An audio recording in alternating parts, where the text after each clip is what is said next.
नमस्ते गुरु साहेब जी। जय गुरु जी महाराज। শুক্রানা গুরুজি মহারাজদা মাল্টিলিঙ্গাল সেবাদার দল সবাইকে আন্তরিক স্বাগত জানায়। সবাইকে প্রণিপাত।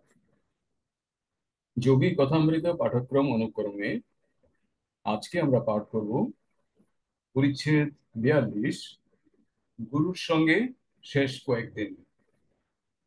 আমরা মহাবতার বাবাজি, লাহিড়ী মশাই, গুপ্তেশ্বর গিরিজি এবং যোগানন্দজিকে প্রণাম করে আজকের অনুষ্ঠান আমরা শুরু করতে চাই। এবং আজকের এই পাঠক্রমে অংশ নেবেন সুচিত্রা পাল আন্টি। আমি অনুরোধ করছি সুচিত্রা পাল আন্টিকে, আপনি নিজেকে আনমিউট করে আজকের পাঠক্রম শুরু করুন। জয় গুরুজি মহারাজ। জয় গুরুজি মহারাজ। সকল সঙ্গদেরকে জয় গুরুজি। গুরুজির চরণে অনন্ত কোটি কোটি প্রণাম। আজকের পরিচ্ছেদ 42, গুরুর সঙ্গে শেষ কয়দিন। শ্রীরামপুর আশ্রমে এলাম সঙ্গে কিছু গোলাপ ফুল আর ফলমূল নিয়ে। প্রণাম করে বললাম, গুরুজি, আজ আমার ভাগ্য ভালো, সকালে আপনাকে একলা পেয়েছি। শ্রী যুক্তেশ্বরজি অত্যন্ত নিরীহভাবে আমার দিকে তাকালেন। তোমার মতলব কি বলো তো, বলে ঘরের চারিদিকে এমন ভাবে তাকাতে লাগলেন যে দেখে বোধ হলো যেন পালাবার পথ খুঁজছেন। গুরুজি, আপনার সঙ্গে আমার যখন প্রথম সাক্ষাৎ হয় তখন আমি স্কুলে পড়ি, আর এখন আমি বড় হয়েছি। এমনকি মাথায় দু একটা চুলও হয়তো এখন পেকেছে। যদিও প্রথম সাক্ষাতের মুহূর্ত থেকেও আপনি আমায় নীরবে স্নেহ করে আসছেন, কিন্তু আপনার মনে আছে কি যে আমাদের প্রথম সাক্ষাতের দিনটি থেকে কেবল একবার মাত্র আপনি আমায় বলেছিলেন, আমি তোমায় ভালোবাসি। বলে তার দিকে মিনতিপূর্ণ দৃষ্টিতে তাকালাম। গুরুদেব দৃষ্টি অবনত করে বললেন, যোগানন্দ, আমার ভাষাহীন অন্তরের মধ্যে যে প্রগাঢ় স্নেহ লুকিয়ে রয়েছে তাকে কি ভাষায় রূঢ়তাতেই প্রকাশ করতে হবে? গুরুজি, আমি জানি যে আপনি আমায় ভালোবাসেন, কিন্তু তবু একটু তা শুনতে বড্ড ইচ্ছে হয়। আচ্ছা, বেশ, তবে শোনো। আমার বিবাহিত জীবনে আমি একটি পুত্র সন্তান চেয়েছিলাম। তাকে যোগের পথে শিক্ষা দেব বলে মনে বড় আশা ছিল, কিন্তু তা হলো না। তারপর তুমি এলে আমার জীবনে। আমি সুখী হলাম, কারণ তোমাকে পেয়ে আমার পুত্রের স্বাদ মিটল। দুটি বড় বড় অশ্রুর ধারা শ্রী যুক্তেশ্বরজি চক্ষু হতে গড়িয়ে পড়ল। শুধু বললেন, যোগানন্দ, আমি তো তোমায় সর্বদাই ভালোবাসি। তার স্নেহমাখা কথাগুলিতে আমার হৃদয় বিগলিত হলো। বুক থেকে একখানা পাথর যেন সরে গেল। বললাম, আপনার উত্তর পেয়ে নিশ্চিন্ত হলাম যে স্বর্গের দুয়ার আমার জন্যই খোলা রইল। তিনি যে ভাবোচ্ছ্বাসহীন আর আত্মস্থ, এ আমি জানতাম, কিন্তু তবুও তার নীরবতায় আমি প্রায় আশ্চর্য হয়ে ভাবতাম যে তার মনে কি আছে। মাঝে মাঝে মনে ভয় হতো যে বুঝিবা আমি গুরুর উপযুক্ত সেবা করে তার পূর্ণ সন্তোষ উৎপাদন করতে পারিনি। তার প্রকৃতি ছিল অদ্ভুত, তার পুরোপুরি পরিচয় কেউ পেত না। সে প্রকৃতি ছিল স্থির, গভীর, বাইরের জগতেও কাছে তার দূরধিগমা, যার সব আকর্ষণ, সব আসক্তি বহু পূর্বে তিনি অতিক্রম করেছেন। দিন কতক পরে কলকাতায় এক এলবার্ট বলে আমার যখন এক বিরাট জনসভায় বক্তৃতা দিতে হয়, তখন শ্রী যুক্তেশ্বর গিরিজি সন্তেশের মহারাজা আর কলকাতার মেয়রের সঙ্গে বক্তৃতা মঞ্চে বসতে সম্মত হন। যদিও গুরুদেব আমায় তখন কোনো কথা বলেননি, তবু বক্তৃতা দেবার সময় মাঝে মাঝে তার দিকে তাকাচ্ছিলাম। মনে হলো যেন তার চোখ দুটি আনন্দে হাসছে। তারপর আমাদের শ্রীরামপুর কলেজে প্রাক্তন ছাত্রদের সামনে বক্তৃতা দিতে হলো। আমার পুরনো সহপাঠীদের দিকে যখন চাইলাম, আর তারা যখন তাদের পাগলা সন্ন্যাসীর দিকে তাকালো, লজ্জা সংকোচ দূরে ফেলে চোখের কোণে আনন্দাশ্রু জমে উঠল। আমাদের দর্শনের অধ্যাপক ডাক্তার ঘোষাল আমায় অভ্যর্থনা করতে এগিয়ে এলেন। কালের ঐন্দ্রজালিক স্পর্শে আমাদের সকল পুরনো মতান্তর তখন তিরোহিত হয়েছে। শ্রীরামপুর আশ্রমে ডিসেম্বর মাসের শেষে দক্ষিণায়ন সংক্রান্তির উৎসব হতো। নিকট দূর বহু স্থান হতেই শ্রীযুক্তেশ্বর গিরিজির শিষ্যরা সব এসে তাতে যোগদান করতেন। মধুর নাম সংকীর্তন, কেষ্টদার অমেয় মধুর গলায় গান, আশ্রমের ছেলেদের তৈরি প্রসাদ গ্রহণ, তারপর আশ্রমের উঠানে যুক্ত মুক্ত আকাশতলে গুরুদেবের জ্ঞানগর্ভ বক্তৃতা। আহা, সেই সব কি সুখের স্মৃতি, কি আনন্দের দিনই গিয়েছে, বহুদিন আগেকার সব আনন্দোৎসব। আজ রাতে হয়তোবা তাতে নতুন কিছু একটু যোগ হতে পারে। গুরুদেব বললেন, যোগানন্দ, আজকের সভায় বক্তৃতা দাও, ইংরেজিতেই বলবে। এই রকম অস্বাভাবিক অনুরোধ করে গুরুদেবের চোখে কৌতুকের হাসি দেখা গেল। জাহাজে আমার প্রথম ইংরেজিতে বক্তৃতা দেবার অব্যবহিত পূর্বেকার দুরবস্থার কথা তিনি কি তখন ভাবছিলেন? আমি সে গল্প আমার গুরু ভাইদের শুনিয়ে গুরুদেবের আশীর্বাদের জোরে আমার কি পরিণাম কৃতকার্যতা লাভ হয়েছিল তার কথাও আন্তরিক ভক্তির সঙ্গে নিবেদন করে শেষ করলাম। আমি বললাম, গুরুদেবের অমেয় সাহায্য শুধু যে কেবল সেই সমুদ্রের মাঝে জাহাজেই আমার কাছে এসে পৌঁছেছিল তাই নয়, আমেরিকার মতো বিরাট মহাদেশে আজ এই 15 বছর ধরে প্রত্যহী তার আমার সঙ্গে সঙ্গে রয়েছে। নিমন্ত্রিতদেরা বিদায় নিলে পর শ্রী যুক্তেশ্বরজি আমাকে সেই ঘরে ডাকলেন, যেখানে ওই রকম একটা উৎসবের পর কেবল একটিবার মাত্র আমি তার কাঠের তক্তপোষে শোবার অনুমতি পেয়েছিলাম। আজকে দেখি গুরুদেবের সেখানে নীরবে বসে আছেন। শিষ্যরা সব আছে তাকে অর্ধচন্দ্রাকারে বেষ্টন করে তার চরণ তলে প্রবিষ্ট।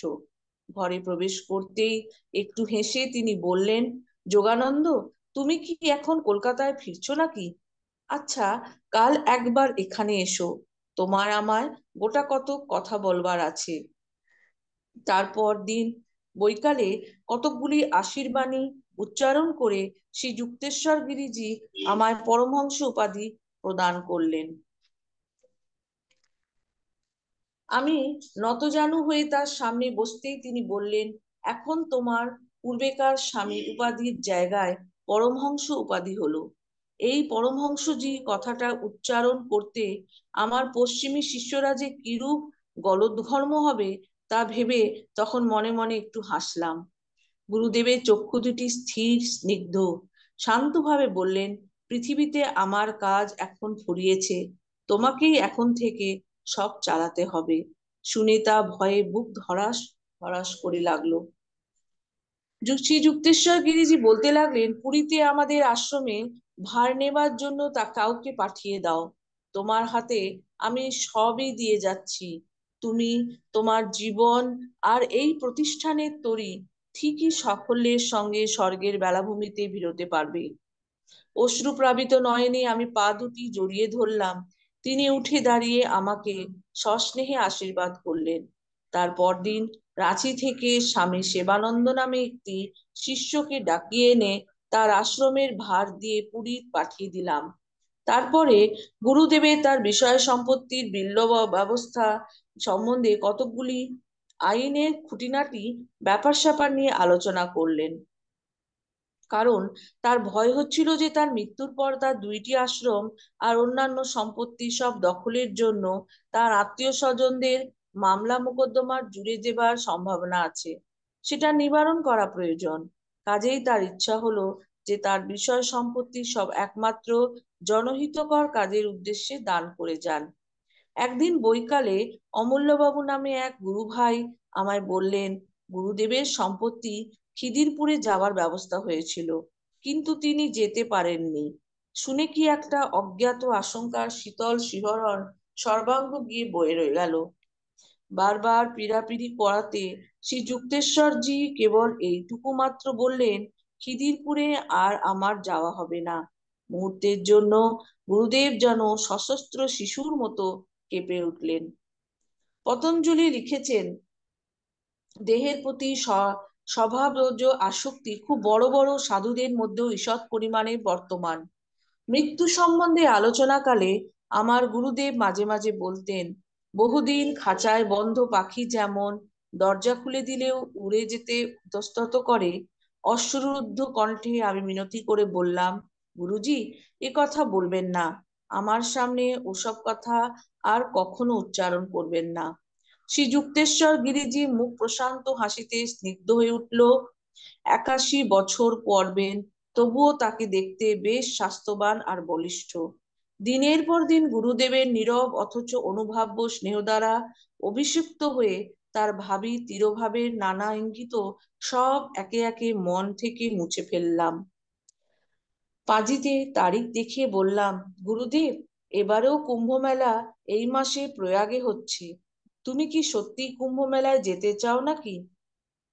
শ্রীযুক্তেশ্বর গিরিজি যে আমায় ছাড়তে ইচ্ছে নয় তা ঠিক মতো বুঝতে না পেরে আমি বলে চললাম, প্রয়াগে একবার কুম্ভ মেলায় বাবাজির সঙ্গে আপনার সাক্ষাৎ লাভের যে সৌভাগ্য হয়েছিল, বোধহয় এবারও আমারও সেই রকম সৌভাগ্য হয়ে যেতে পারে। আমার তো মনে হয় না যে এবার তুমি সেখানে তা দেখা পাবে, বলে তিনি নীরব হয়ে রইলেন। আমার মতলবের বাধ্য দেবার তার কোনো ইচ্ছা ছিল না। তারপর দিনই সকালে যখন ছোট একটি দল নিয়ে আমি যাত্রার উদ্যোগ করছি, গুরুদেব আমায় তখন তার স্বভাবসিদ্ধ ভঙ্গিতে আশীর্বাদ করলেন। গুরুদেবের আচরণের অর্থ কি তা ঠিক স্পষ্টতই আমি তখন অনুমান করতে উঠতে পারিনি। তার কারণ বোধ হয় এই যে, আমার গুরুর মহাপ্রস্থান আমায় নিতান্ত নিরুপায় আর অসহায় ভাবে দেখতে হবে। এটা হয়তো ভগবানের অভিপ্রেত ছিল না, তার হাত থেকে রেহাই দেওয়া বোধ হয় ভগবানের ইচ্ছা ছিল। আর আমার জীবনে এটাই সর্বদা ঘটেছে যে আমি অতি প্রিয়জনের মৃত্যুর সময় ভগবান দয়া করে আমায় সেসব করুণ দৃশ্য দেখে বরাবরই দূরে সরিয়ে রেখেছেন। 1936 সালের 23শে জানুয়ারি আমায় দলটি কুম্ভ মেলায় উপস্থিত হয়। প্রায় 20 লক্ষ লোকের জনতা, সে এক বিরাট ও অভাবনীয় দৃশ্য। ভারতবাসীদের, এমনকি দীনতম কৃষকদের মধ্যেও ঠাকুর দেবতা আর সব সাধু সন্ন্যাসী, যারা ঈশ্বর লাভের জন্য সংসারের সকল প্রকার বন্ধন করে ছিন্ন করে সবকিছু ত্যাগ করে এসেছেন, এদের ওপর একটা স্বাভাবিক ভক্তি আছে। অবশ্য ভণ্ড আর বুজুর্গও সেখানে যথেষ্টই ছিল।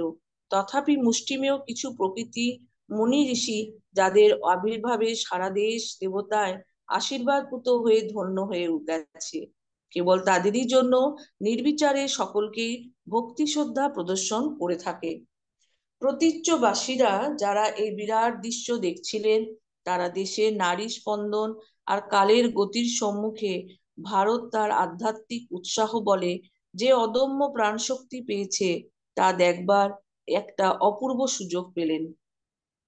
প্রথম দিন আমাদের শুধু চারদিকে ঘুরে ফিরে সব দেখে শুনে বেরিয়ে বেড়াতে কেটে গেল। হাজার হাজার লোক পাপক্ষালনের জন্য জাহ্নবীর পুণ্যসলিলে অবগাহন করেছে। কোথাও বা ব্রাহ্মণেরা পূজা হোম বা যাগযজ্ঞ করছেন। মৌনী সাধু সন্ন্যাসীদের চরণে লোকজন নানা উপকরণ নিয়ে ভক্তি অর্ঘ্য নিবেদন করছে। সারি সারি হাতির দল, নানা আভরণে ভূষিত অশ্বদল, মন্থগতির রাজস্থানের উটের দল, সব ধীর কদমে চলছে। তাদের সঙ্গে চলছে সিল্ক বা ভেলভেটের নিশান বা কান্ডা ঝান্ডা বা স্বর্ণ বা রৌপের দণ্ড নিয়ে নাগা সন্ন্যাসীদের এক বিচিত্র শোভাযাত্রা। কৌপিনধারী সন্ন্যাসীগণ ক্ষুদ্র ক্ষুদ্র দলে বিভক্ত হয়ে নীরবে বসে রয়েছেন। তারা শরীর শীততাপ নিবারণের জন্য ভস্মানুলিপ্ত কপালে একটিমাত্র চন্দনের ফোঁটা, তৃতীয় নেত্রের প্রতীক, গৌরিক বসন, মুন্ডিত মস্তক, দণ্ড কমলণ্ডধারী সন্ন্যাসীর দল হাজারে হাজারে সেখানে এসে উপস্থিত হয়েছেন। কি শিষ্যদের সঙ্গে ধর্মালোচনা, কি ভ্রমণকালে তাদের মুখে ত্যাগের শান্ত মহিমার একটা অনির্বাণ জ্যোতি। এখানে ওখানে গাছতলায় বড় বড় ধুনিজালেরা সাধুরা সব বসে রয়েছেন, মাথার ওপর জটা বিড়ে করে পাকানো, কয়েকজনের আবার প্রকাণ্ড প্রকাণ্ড দাড়ি, কয়েক ফুট লম্বা, তার আবার ডগায় একটা করে গেট বাঁধা। তারা নীরবে ধ্যানে বসে আছেন, অথবা চলমান জনতাকে হস্তোত্তোলনে আশীর্বাদ বিতরণ করছেন। ভিক্ষুক হস্তিপৃষ্ঠে রাজা মহারাজা, বিচিত্র বর্ণের শাড়ি পরিহিতা নারীর দল, হাতে তাদের কারুকার্য শোভিত কঙ্কণ, পায়ে মল, ঝংকার তুলেছে রিনিঝিনি। কোথাও বা ঊর্ধ্ববাহু সন্ন্যাসী অদ্ভুতভাবে কুশ হস্তোত্তোলন করে বসে রয়েছেন। ব্রহ্মচারীদের সঙ্গে রয়েছে আশা। উপবিষ্ট সাধুদের অসাধারণত্ব বাইরে থেকে বিশেষ কিছু বোঝা যায় না। তাদের গাম্ভীর্য তাদের অন্তরে পরমানন্দকে লুকিয়ে রেখেছে। হট্টগোল ছাপিয়ে উঠছে মন্দিরের অবিরত ঘণ্টার ধ্বনি। মেলায় দ্বিতীয় দিনে সঙ্গীদের নিয়ে আমি নানা আশ্রম আর কুটির বা ঝোপঝাড়াতে সাধু সন্ন্যাসীদের দর্শন আর প্রণাম করে ঘুরে ঘুরে বেড়ালাম। গিরি সম্প্রদায়ে মণ্ডলেশ্বরের সঙ্গে সাক্ষাৎ হতে তার আশীর্বাদ লাভ করলাম। ক্ষীণদেহ চক্ষু দুটিতে স্নিগ্ধ তপ্ত জ্যোতি। তারপরে আমরা একটি আশ্রমে গেলাম। সেখানকার আশ্রম তারপর আমরা সেখানকার গুরু মহারাজ 9 বৎসর ধরে মৌনব্রত পালন করেছেন, শুধুমাত্র ফলই আহার করে থাকেন। আশ্রম হলে মাঝের বেদিতে প্রজ্ঞাচক্ষু নামে একটি অন্ধ সাধু বসে আছেন। গভীর শাস্ত্রজ্ঞান তার, সর্বসম্প্রদায় কর্তৃক বহুল সম্মানিত। হিন্দিতে বেদান্ত সম্বন্ধে অল্প কিছু বলবার পর আমি সঙ্গীদের নিয়ে সেই শান্তিময় আশ্রমকুঞ্জ পরিত্যাগ করে নিকটবর্তী আরেকটি সাধুর আশ্রমে গিয়ে উপস্থিত হলাম। সাধুটির নাম কৃষ্ণানন্দ। সুন্দর আকৃতি, রক্তিম গণ্ড, সুদৃঢ় স্কন্ধ। তার পাশেই লম্বমান হয়ে শুয়ে রয়েছে একটি পোষা সিংহী। সাধুটির আধ্যাত্মিক প্রভাবে অবশ্যই তার বলিষ্ঠ দৈহিক শক্তির জন্য নয়, এটা আমি ঠিক জানি। জঙ্গলের এই হিংস্র মাংসাশী পশু সব রকম মাংসাহার পরিত্যাগ করে শুধু ভাত আর দুধ খেয়েই প্রাণ ধারণ করে। স্বামীজি সেই পিঙ্গল দেহ সিংহকে ওম উচ্চারণ করতে শিখিয়েছেন, আর তার বেরোয় বেশ একটা সুতি সূক্ষ্ম গম্ভীর গর্জনে বিড়ালের জাত বিড়াল তপস্বী আর কি। তারপর দর্শন হলো এক শিক্ষিত তরুণ সাধুর সঙ্গে। রাইট সাহেবের চমকপ্রদ মনোরম দিনলিপি হতে তার কিছুটা বর্ণনা এখানে উদ্ধৃত হলো। আমরা ফোর্ট গাড়িতে গঙ্গা পার হলাম। গঙ্গা এখানে নিতান্ত অগভীর। পন্টুর ব্রিজ পার হতে ক্যাচ ক্যাচ শব্দ করে তারপর সরু আঁকাবাঁকা রাস্তার ভেতর দিয়ে সর্পিল গতিতে এগিয়ে চললাম। পথে যেতে যেতে যোগানন্দজি নদী তীরে সেখানে বাবাজির সঙ্গে শ্রী যুক্তেশ্বর গিরিজির সাক্ষাৎ হয়েছিল। সেই জায়গাটি আমায় দেখালেন। অল্পক্ষণ পরেই আমরা গাড়ি থেকে নেমে কিছু দূর হেঁটে চললাম। রাস্তার বালিতে পা ফসে যায় আর উপর ধুনি আগুনের গাঢ় ধোঁয়া। অবশেষে আমরা গিয়ে পৌঁছালাম খড়মাটি দেওয়া ছোট ছোট কতকগুলি কুঁড়ে ঘরের সামনে। এদেরই মধ্যে একটা সামনে এসে দাঁড়ালাম। একটি অস্থায়ী কুটির, প্রবেশপথ অতি ক্ষুদ্র, কোনো দরজা নেই। এই হচ্ছে করপাত্রীজির ডেরা। করপাত্রীজি নবীন পরিব্রাজক সাধু, অসাধারণ বুদ্ধিমত্তার জন্য প্রসিদ্ধ।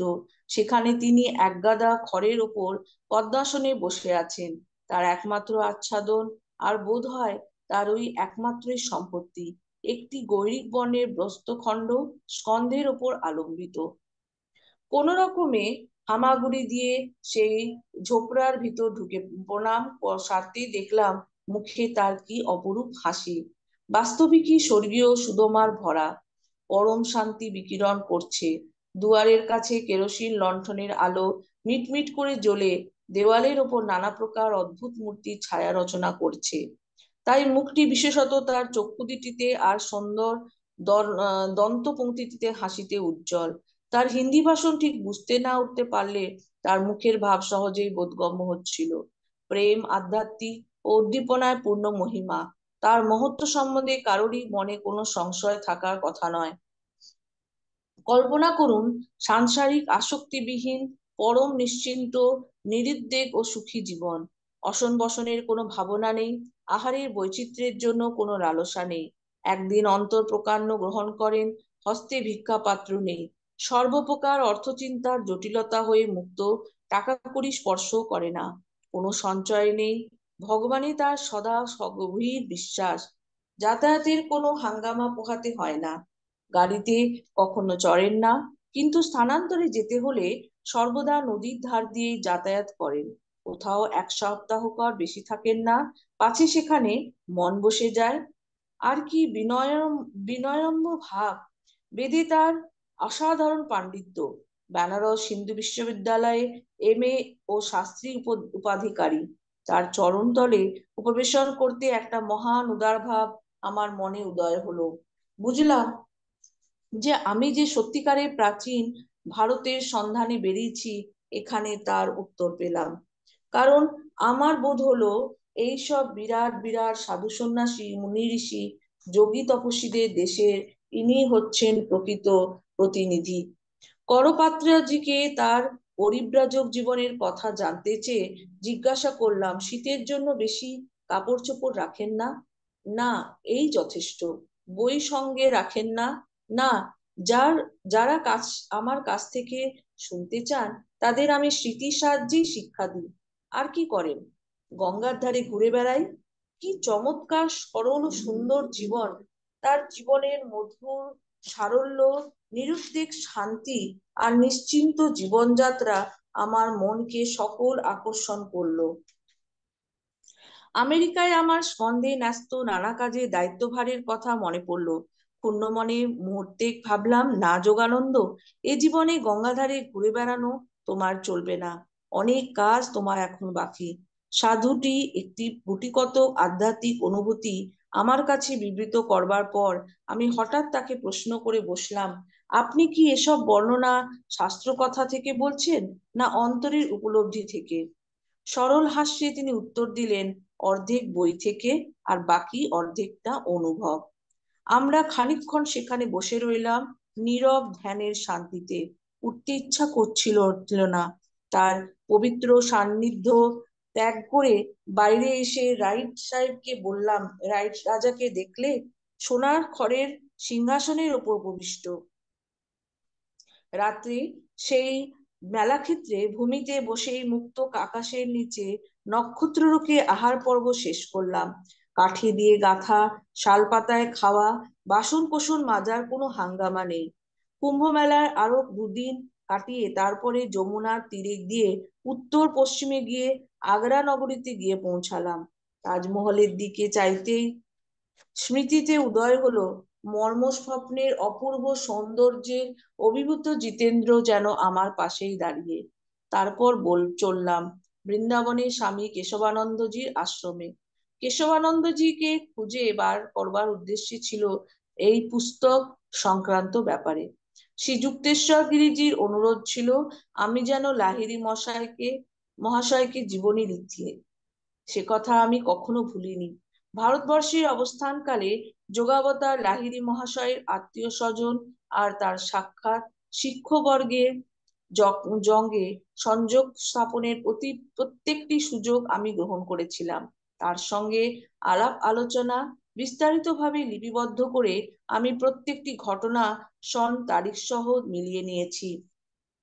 তাছাড়া ফটোগ্রাফ, পুরনো চিঠি ও অন্যান্য দলিল ও পত্রাদিও সংগ্রহ করেছি। লাহিড়ী মশাইয়ের জীবনী সংক্রান্ত কাগজপত্রাদি সংগ্রহ দিন দিন বেশ বেড়ে উঠছিল। তারপর একটু ভয় হলো যে এবার আমার সামনে গুরুতর সমসাধ্য পুস্তক প্রণয়নের যে বিরাট দায়িত্ব এসে পড়েছে, তা সম্পন্ন করি কি করে।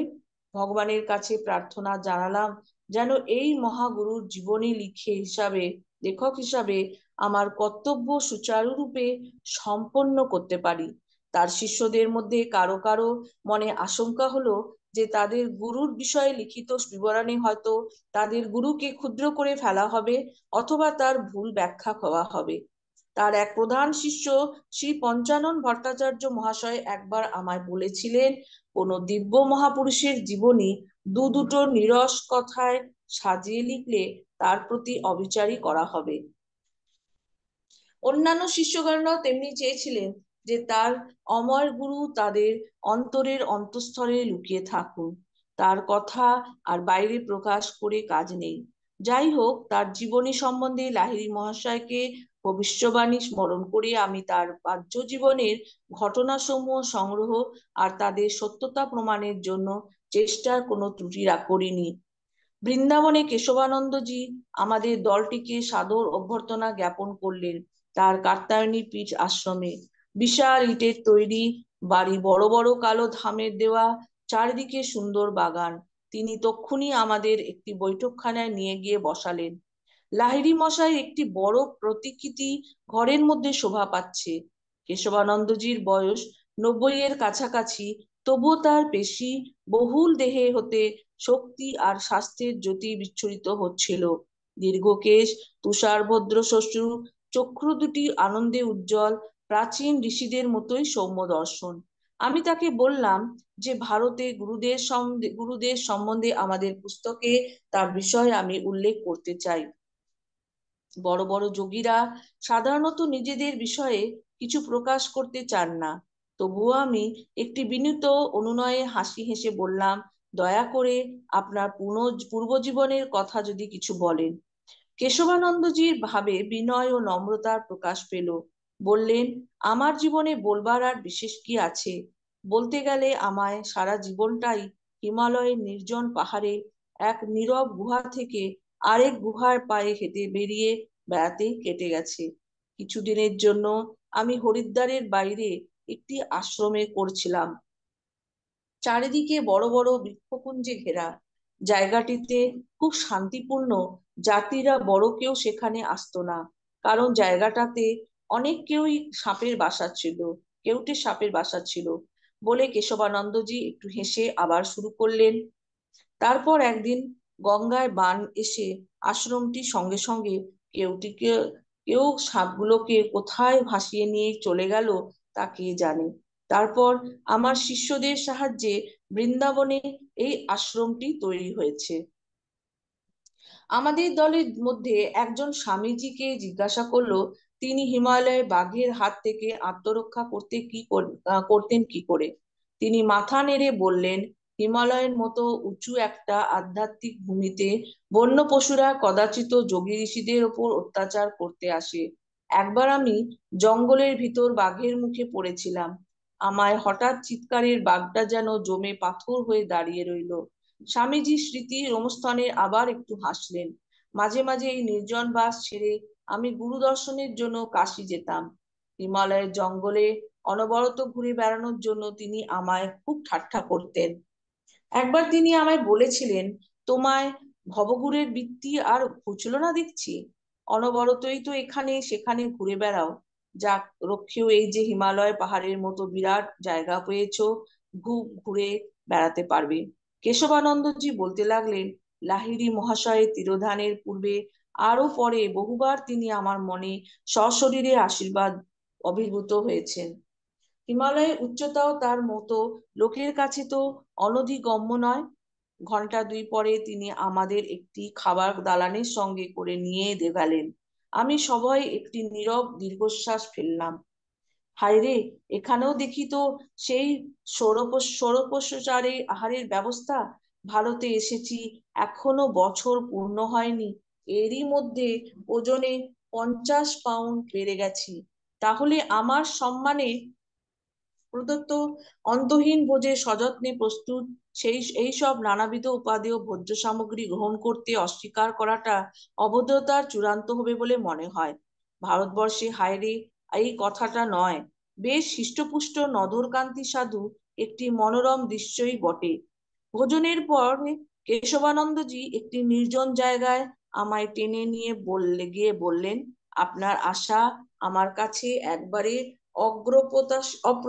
অপ্রত্যাশিত নয়। আপনার জন্য একটা খবর আছে। আমি বিস্ময়ে চমকে উঠলাম। কেশবানন্দজিকে দর্শন করার পর মতলব আর কেউ জানতো না, তবে ইনিই জানতে পারলেন কি করে? তিনি বলতে লাগলেন, গত বছর হিমালয়ের উত্তরাঞ্চলে বদ্রীনারায়ণের কাছে বেড়াতে বেড়াতে আমি পথ হারিয়ে ফেলি। ঘুরতে ঘুরতে দেখি যে বেশ প্রশস্ত একটা গুহা, একেবারে খালি। সেখানে আশ্রয় নিলাম। ভেতরে দেখি যে পাথরের মেঝেতে একটা গর্তে ধুনির আগুন জ্বলছে। এই নির্জন স্থানে কে বাস করতেন? কার এ ধুনি? মনে মনে এইসব তোলপাড় করতে করতে ধুনির পাশে গিয়ে বসে পড়লাম। দৃষ্টি স্থির রাখলাম গুহার সূর্যলোকিত প্রবেশ পথের দিকে। পেছন থেকে কে যেন বলে উঠল, কেশবানন্দ, তুমি যে এখানে এসে পড়েছ তাতে আমি খুশি হয়েছি। চমকে পিছনে ফিরে তাকিয়ে দেখি তো বিস্ময়ে স্তম্ভিত বাবাজি মহারাজ। সেই পর্বত কন্দরে মহাগুরু তখন সশরীরে আবির্ভূত হয়েছেন। বহু বৎসর বাদে পুনরায় তার দর্শন লাভ করে আনন্দে আবির্ভূত হয়ে তার পবিত্র চরণতলে সাষ্টাঙ্গে প্রণাম করলাম।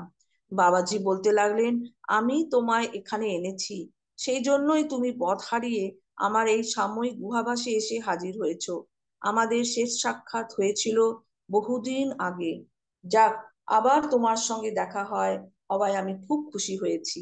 তারপর সেই মহাময় অমর মহাগুরু কতকগুলি আধ্যাত্মিক উপদেশের কথা বলে আমায় আশীর্বাদান্তে বললেন, যোগানন্দকে বলার জন্য তোমার একটা কথা বলছি।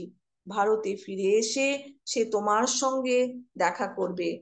তার গুরু আর লাহিড়ী জীবিত শিষ্যদের সম্বন্ধীয় বহু ব্যাপারে সে নানা কাজে বিশেষ ব্যস্ত থাকবে।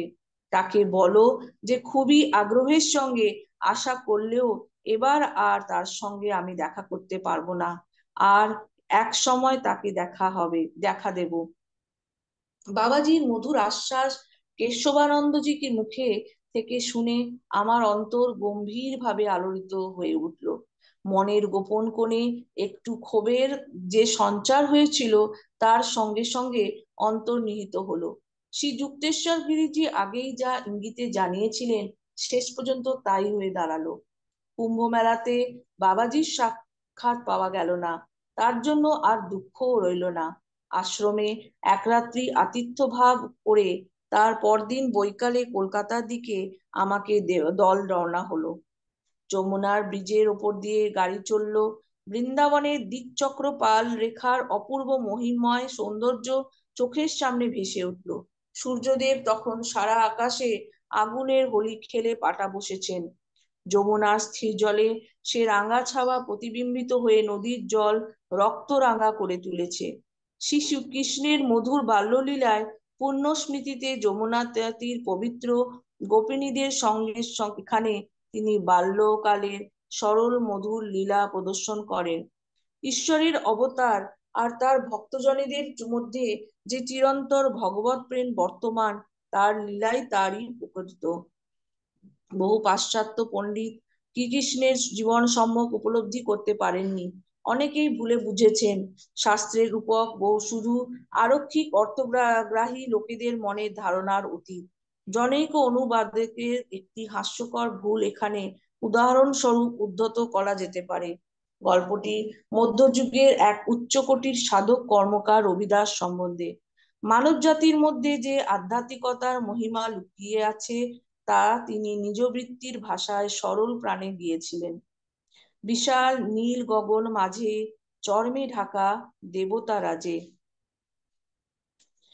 একজন পাশ্চাত্য লেখকের রবিদাসের কবিতার একটা নেহাতি কল্পনাবিহীন ও গ্রাম্য এই কথা শুনে কেউই তা আর হাস্য সম্বরণ করতে পারবেন না।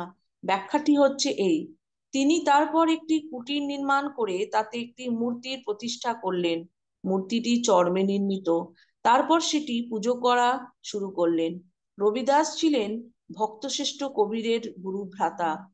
রবিদাসের বিশিষ্ট শিষ্যবর্গের মধ্যে একজন ছিলেন চিতোরের রানী। তিনি গুরুর সম্মানে একবার একটা বিরাট ভোজে বহু ব্রাহ্মণকে চিতোরে নিমন্ত্রণ করেন, কিন্তু নিমন্ত্রিতদের দল নিজ জাতীয় মুচির সঙ্গে একত্র আহার করতে সম্মত হলেন না। তারা বসলেন এক স্বতন্ত্র ঢাইয়ে, নিজেদের মর্যাদা ও সুচিতা সযত্নে রক্ষা করে জাত বাঁচিয়ে। তখন হলো এক ভারী মজা। নিমন্ত্রিত ব্রাহ্মণ বটুকেরা দেখলেন যে তাদের প্রত্যেকের পাশে একজন করে রবিদাস বসে, কারোরই বাসা খালি নেই। ব্যাপার দেখে তো সকলেই অবাক। যাক, তার ফল হলো এই যে এই ব্যাপারের পর গৌরামী আর ততটা বজায় রইল না। চিতোরের একটা বিরাট আধ্যাত্মিক জাগরণ সাধিত হলো। আমাদের ছোট দলটি অল্প কয়েকদিনের মধ্যেই কলকাতায় গিয়ে পৌঁছলো। শ্রী যুক্তেশ্বর গিরিজির সঙ্গে দেখা করবার আগ্রহ নিয়ে এসে শুনে হতাশ হলাম যে তিনি শ্রীরামপুর আশ্রম থেকে পুরী চলে গেছেন। পুরী কলকাতায় প্রায় 300 মাইল দক্ষিণে অবস্থিত। 8ই মার্চের তারিখে এক গুরুভ্রাতা শ্রী অতুল চন্দ্র রায়চৌধুরী নামে গুরুদেবের একজন কলকাতার শিষ্যকে এক টেলিগ্রাম পাঠালেন, পুরী আশ্রমে এক্ষুনি চলে আসুন। টেলিগ্রামের সংবাদ কানে পৌঁছতেই তার এর অর্থ কি বুঝতে আর দেরি হলো না। পা দুটো ভেঙে পড়ল। নতজানু হয়ে ভগবানের কাছে আকুল প্রার্থনা জানাতে ডাকলাম, গুরুদেবের জীবন যেন এই যাত্রা তিনি রক্ষা করে দেন। ট্রেন ধরবার জন্য বাড়ি থেকে বেরোতেই অন্তরের মধ্যে এক দৈববাণী শুনতে পেলাম, পুরীতে আজ রাতে যেও না, তোমার প্রার্থনা সফল হবার নয়। দুঃখে যন্ত্রণায় অভিভূত হয়ে বললাম, প্রভু, পুরীতে গেলে যে তোমার আমার মধ্যে জীবন মৃত্যু টানাটানি চলবে, সে তো তোমার ইচ্ছা নয় দেখছি। সেখানে গেলে তো গুরুদেবের জীবন রক্ষার জন্য আমার অবিরত প্রার্থনা তোমার সবই বিফল করে দিতে হবে। তবে কি আরো উচ্চতর কর্তব্যের আহ্বানে তাকে তোমার কাছে ফিরে যেতেই হবে? আমার অন্তরের বাণী শিরোধার্য করে সে রাত্রে তো আমি পুরী যাত্রা স্থগিত রাখলাম, আর তার পরদিন সন্ধ্যাবেলা ট্রেন ধরার জন্য যাত্রা করলাম। তখন প্রায় 7টা বাজে। একটা ঘন কৃষ্ণবর্ণ সূক্ষ্ম মেঘ হঠাৎ কোথা থেকে এসে আকাশ আচ্ছন্ন করে ফেললো। তারপর দেখলাম আমাদের ট্রেন যখন পুরীর দিকে ছুটে চলছে, শ্রী যুক্তেশ্বর গিরিজির মূর্তি তখন হঠাৎ আমার সম্মুখে আবির্ভূত হলো। তাকে দেখলাম আসনে উপবিষ্ট, অত্যন্ত গম্ভীর মূর্তি, তার দুই ধারে দুইটি আলো। করজোড়ে অনুনয় করে বললাম, সবই কি শেষ হয়ে গেছে? তিনি একটু মাথা নেড়ে ধীরে ধীরে অদৃশ্য হয়ে গেলেন। তার পরদিনই সকালে পুরীতে প্ল্যাটফর্মে দাঁড়িয়ে তখন ক্ষীণতম আশা এমন সময় একজন অপরিচিত লোক আমার কাছে উপস্থিত হয়ে বলল, শুনছেন কি, আপনার গুরুদেব দেহ রক্ষা করেছেন। বলেই আর একটি মাত্র কথা না বলে লোকটা চলে গেল। লোকটা যে কে, আমাকে এখানেই বা কি করে খুঁজে পাবে তা সে জানলো কি করে, তা কখনো জানতে পারিনি। চলৎশক্তি লোপ পেয়েছে, পা টলছে। হতভম্ব হয়ে প্ল্যাটফর্মের দেওয়াল ধরে দাঁড়িয়ে পড়লাম। বুঝলাম যে নানা উপায়ে আমার গুরুদেবে আমার এই হৃদয় বিদারক ঘটনা জানাতে চাইছেন।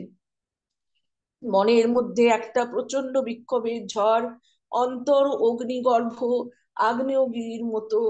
গিরি পুরী আশ্রমে পৌঁছাবার সময় আমার তো একবার অজ্ঞান হবার মতো অবস্থা।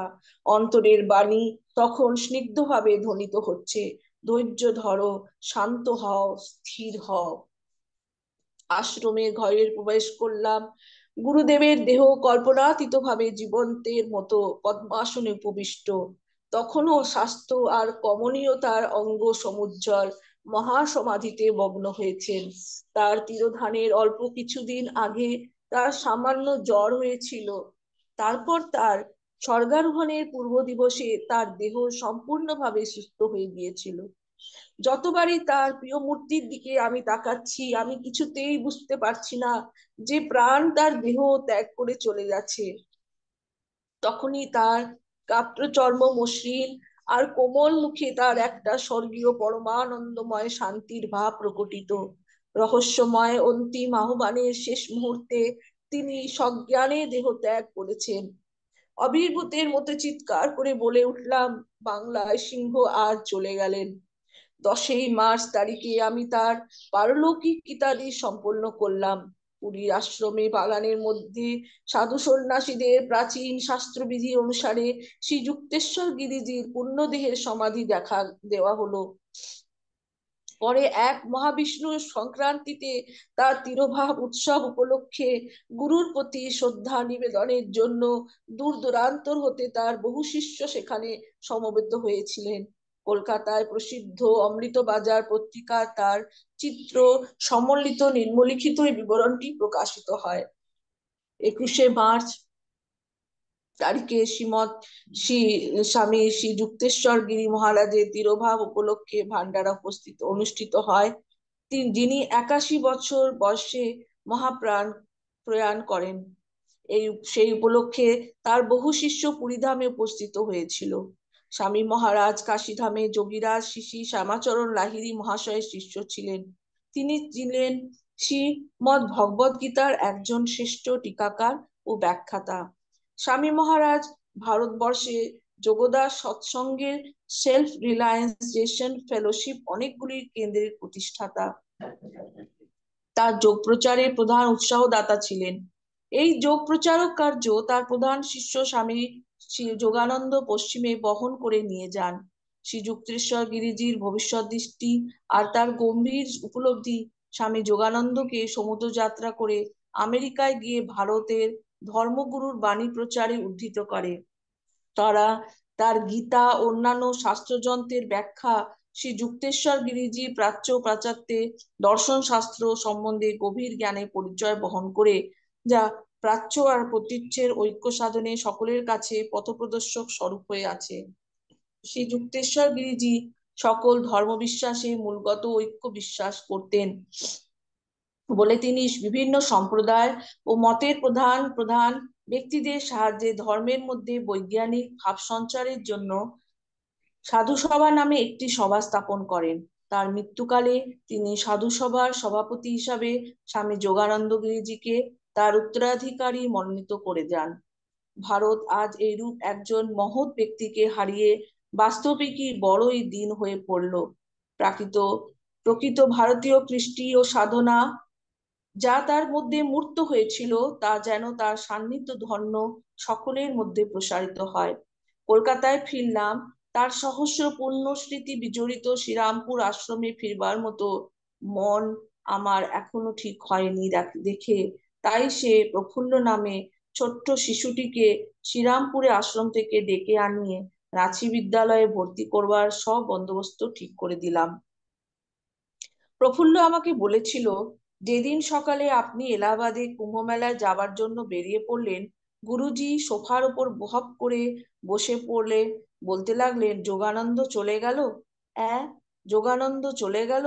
তাহলে তাকে তো দেখছি না, অন্য কোনো উপায়ে জানতে হবে। তারপর ঘন্টা কতক ধরে নীরবে বসে রইলেন। তারপর আমার দিনগুলো কাটতে লাগলো বক্তৃতা দেওয়া, ক্লাস নেওয়া, দেখা সাক্ষাৎ করা আর পুরনো বন্ধু বান্ধবদের সঙ্গে পুনর্মিলনের মধ্য দিয়ে। শুকনো হাসির তলায় চাপা আর অবিরল কর্মব্যস্ত জীবনে মধ্য দিয়ে একটা ঘন অন্ধ মিশ্র বিষাদের স্রোত যা বয়ে চলেছিল, তা আমার সকল অনুভূতির বালুতটের মধ্য দিয়ে দুকুল পরিপ্লাবিত করে যে আনন্দের নদী এতদিন ধরে অবিরাম গতির বয়ে চলেছিলেন, তাকে একবারে পঙ্কিল করে তুলল। শোকদগ্ধ বিষাদ ক্ষীণ অন্তর থেকে একটা নীরব ক্রন্দন অবিরাম ধ্বনিত হয়ে উঠতে লাগলো, দেবতা, আমার গুরুজি আমার, কোথায় গেলেন? কোনো উত্তর পেলাম না। মন শুধু এই আশ্বাস দিল, মাত্র এইটুকু সান্ত্বনা পেলাম যে ভালোই হয়েছে, গুরুদেবের সেই পরমানন্দময়ের সাথে পরিপূর্ণ মিলন হয়েছেন। তিনি সেই অনন্ত স্বর্গে, সেই অমর লোকে আজ চির বিরাজমান। মন ঢুকরে কেঁদে উঠতে বলল, আর তো তুমি কখনো তাকে শ্রীরামপুরের বাড়িতে দেখতে পাবে না। আর তো তুমি তোমার বন্ধু বান্ধবদের ডেকে এনে তাকে দেখিয়ে সগর্বে বলতে পারবে না, তোমার দেখো গো, সব দেখো, ওই ভারতের জ্ঞানাবতার বসে রয়েছেন। জুন মাসের গোড়ার দিকে রাইট সাহেব বোম্বাই থেকে জাহাজে আমাদের সবাইকার ফিরে যাবার ব্যবস্থা করে ফেললো। মে মাসের পক্ষকাল বিদায় ভোজে আর বক্তৃতা দিয়ে কলকাতায় কাটাবার পর মিস ব্লেচ, মিস্টার রাইট আর আমি ফোর্ড গাড়িতে করে বোম্বাইয়ের পথে বেরিয়ে পড়লাম। সেখানে পৌঁছাবার পর জাহাজ কর্তৃপক্ষ আমাদের যাত্রা স্থগিত রাখবার জন্য বলল, কারণ ফোর্ড গাড়িটির যে জাহাজে স্থান হবার কোনো উপায় ছিল না, অথচ ইউরোপে আবার সেইটি নিত্যন্তই দরকার। মুখ অন্ধকার করে রাইট সাহেবকে আমি বললাম, কুছ পারোয়া নেই, আমি আবার পুরীতেই ফিরে যাব। মনে মনে বললাম, গুরুজি সমাধি আবার আমার দুটি নয়নের জলে সিক্ত হয়ে উঠুক। শুক্রানা গুরুজি, অনন্তম অনন্তম শুক্রানা এই পাঠ পড়ার জন্য। জয় গুরুজি। চল, এই বেরোচ্ছি সকাল। একদম। জয় গুরুজি মহারাজ। ধন্যবাদ সুচিত্রা আন্টি আজকে পরিচ্ছেদ 42 পাঠ করার জন্য। ওটাকে আজকে এই আলু না কুমড়ো? আলু। আজকের এই পাঠে চ্যাপ্টারের উপর কারোর যদি কোনো প্রশ্ন থাকে, প্রথমেই আমি জানতে চাইবো, প্রশ্ন থাকলে উত্থাপন করুন। সেনগুপ্ত আঙ্কেল আমাদের সে বিষয়ের উপরে আলোকপাত করবেন।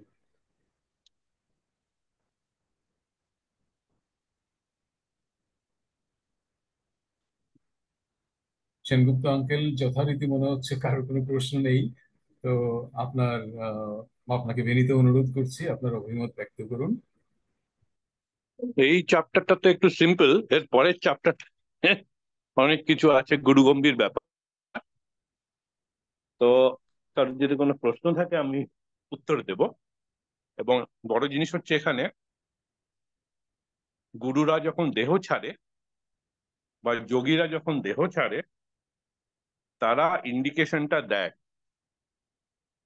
কিন্তু আরেকজন যদি উচ্চ যোগী হয়, সেই ইন্ডিকেশনটা ধরতে পারে।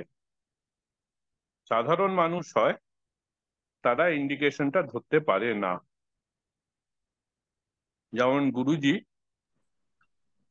উম, তার যে যে যে 31 তারিখে তো উনি মহাসমাধি হয়েছে, তার আগে যেদিন সাঙ্গাত হয়েছিল, সেদিন সাঙ্গাতে সবাইকে বলেছিল যে जो একজনকে বললো, जो पूछना है पूछ लो, इसके बाद मैं बहुत दूर चला जाऊंगा, मुझे मिलेगा भी नहीं। তার আগে বলেছিল যে अभी गुरु को मिल रहा है, जो पूछना है जो करना है मजा ले लो, इसके बाद इतना लोग आएगा, मैं इतना दूर चले जाऊंगा, मुझे आप लोग को मिलेगा भी नहीं। তো আমরা যারা এম্পায়ার স্টেটে যেতাম, কত 100 জন হবে ম্যাক্সিমাম, 60, 70, 100, তখন তো ওটাই ছিল। এখন তো মেনি ফোল্ড। তো সবাই ভাবলাম হয়তো দূর বলছে কি, বেশি দিনের জন্য গুরুজি এম্পায়ার স্টেট থেকে জলন্ধর চলে যাবেন। হয়তো এম্পায়ার স্টেটে থাকবেন না, জলন্ধরে থাকবেন বেশ কিছুদিন। তো আমাদের দেখা হবে না। কিন্তু বহুত দূর চলা জায়গা মানে যে, যদি যোগী হতো কেউ ধরতো বহুত দূরের তো একটা মানে, বহুত দূর তো আর জলন্ধর নয়। পোস্ট যদি ভাবি, তো গুরুজিও ঠিক সেরকম ইন্ডিকেশন দিয়েছিলেন। আর যদি কোনো যোগী হয়, সে ইন্ডিকেশনটা ধরতে পারে যে গুরুদেব বলছেন, এবার গুরুদেব তার দেহ ছেড়ে দেবেন। কিন্তু সাধারণ মানুষ, ইন্ডিকেশন গুরুরা দেন বা যোগীরা দেন, সাধারণ মানুষ সেটাকে ঠিক ধরতে পারে না। খুব ভাগ্যবান আর খুব ইয়ে হলে সে এটাকে ধরে নেয়। ধরতে পারে না, তারও একটা কারণ আছে। আহ ইন্ডিকেশনটা এই জন্য দেয় যে সমাজকে বোঝানো যে যোগীদের ইচ্ছা মৃত্যু, যোগীদের নিজের মত বিনা কেউ, মানে কোনো ব্রহ্মাণ্ডে কিচ্ছু হবে না। যোগীরা জানে সে দেহ ছাড়বে, কিন্তু প্রকৃতির নিয়মকে তারা ব্রেক করে না। তার উপর থেকে ইন্ডিকেশন আসে, সে দেহ ছেড়ে চলে যায়। তো কিন্তু যোগীর যে এই ক্ষমতা আছে, এইটাকেই হয়তো বলার জন্য যোগীরা তার ইন্ডিকেশনটা দিয়ে যান বিভিন্ন ভাষায়, বিভিন্ন ল্যাঙ্গুয়েজে। খুব সাধারণত অবভিয়াসলি সাধারণ মানুষ সেটাকে ধরতে পারে না। কিন্তু পরে যখন হয়, তখন তারা অনুভব করে, বুঝতে পারে যে গুরু তো বলে গেছে। গুরুজিও ক্লিয়ার বলে গেছিলেন, শ্রী যুক্তেশ্বর ক্লিয়ার বলেছিলেন, লাহিড়ী মহাশয় ক্লিয়ার বলে গেছেন আমি চলে যাব। তো যত যোগী, মানে আমি জানি প্রকৃত যোগী, তারা সবাই তাদের মহাসমাধির অ্যাটলিস্ট 1 মাস 2 মাস আগে ইন্ডিকেশন দিয়ে দিয়েছিলেন। আহ লাহিড়ী মহাশয়ের নাতি সত্যচরণ লাহিড়ী, উনি 6 মাস আগে ডিরেক্ট ইন্ডিকেশন দিয়েছিলেন যে আমি, একটা উৎসব করেছেন, করে বললে যে আমি আজ রাত্রে চলে যাব।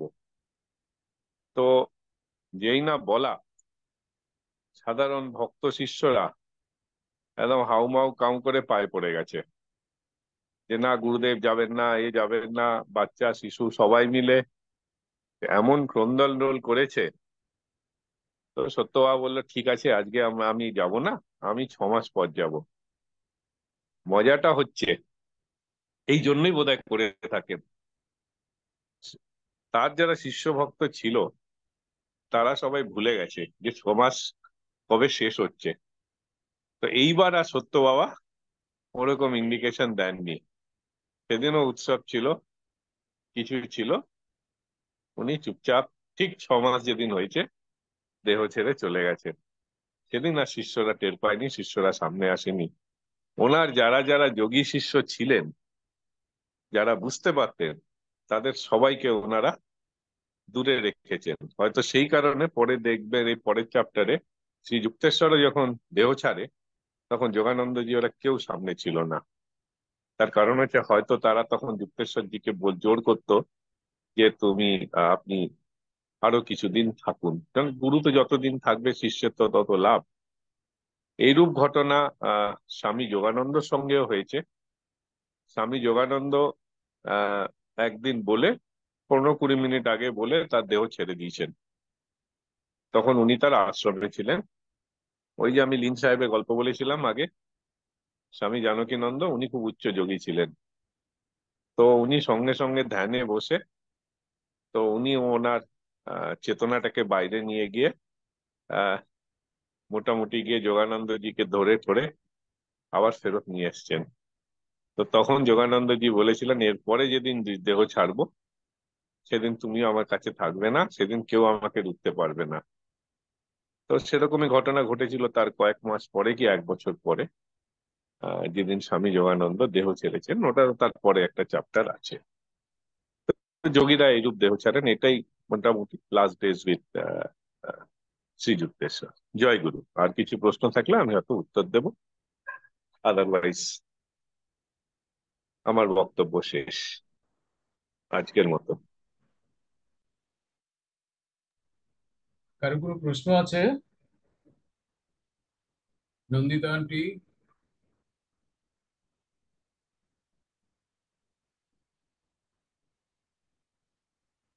ঠিক আছে, তাহলে আমরা ধরে নিচ্ছি আজকের এই পরিচ্ছেদের উপরে সেনগুপ্ত আঙ্কেলের অভিমত ব্যক্ত করার পর এখন কারণ বোধহয় আপাতত কোনো প্রশ্ন নেই।